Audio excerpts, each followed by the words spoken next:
അസ്സലാമലൈക്കും. അപ്പോൾ നമ്മളാണെങ്കിൽ ഇന്നൊരു കുളിസീൻ വ്ളോഗാണ് ചെയ്യുന്നത്. വേറൊന്നുമല്ല, എൻ്റെ ഡാഡീൻ്റെ മയിൽവാഹനം ഒന്ന് കുളിപ്പിക്കാൻ പോകണം. നമ്മളങ്ങനെ കഴുകാൻ പാകത്തിന് വണ്ടി കയറ്റി വെക്കാൻ പോവാണ്. അങ്ങനെ നമ്മൾ ഇവിടേക്ക് വണ്ടി കയറ്റി വെച്ചിട്ടുണ്ട്. ഇനി അടുത്ത് വേണ്ട സാധനം എന്ന് വെച്ചാൽ സോപ്പും വെള്ളമാണ്. നമ്മളങ്ങനെ പരിപാടി തുടങ്ങാൻ പോവാണ്. അതിന് നമ്മൾ മുണ്ടൊന്ന് മടക്കി കുത്തി. പടച്ചോനെ, എൻ്റെ ബക്കറ്റ് ഇതാ BTS ആണ്. ഇനി ഈ BTSന്റെ ബക്കറ്റ് കണ്ടിട്ട് ആരും വിചാരിക്കേണ്ട ഞാനൊരു BTS ഫാനാണ്. അപ്പോൾ നമ്മൾ ഫസ്റ്റ് ചെയ്യേണ്ടത് എന്താ വെച്ചാൽ പത ഫുള്ള് ഈ വണ്ടിക്കാക്കലാണ്. അപ്പോൾ ഫുള്ള് പത നമ്മൾ ഈ വണ്ടി മൊത്തമാക്കാൻ പോകണം.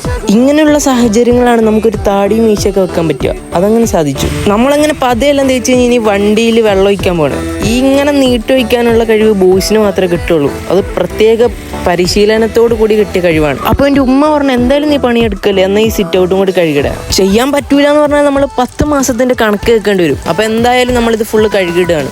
അങ്ങനെ അത് ഫുള്ള് കഴുകി നമ്മൾ നല്ല അടിപൊളിയാക്കി കൊടുത്തിട്ടുണ്ട്. അങ്ങനെ നമ്മുടെ വണ്ടിയാണെങ്കിൽ കഴുകി കുട്ടപ്പനാക്കിയതാ എന്നെ പോലെ സുന്ദരനായിട്ടുണ്ട്. ഏതായാലും ഞാൻ ഇനി പോയി കുളിച്ച് കയറട്ടെ. അപ്പോൾ വലൈക്കും സലാം.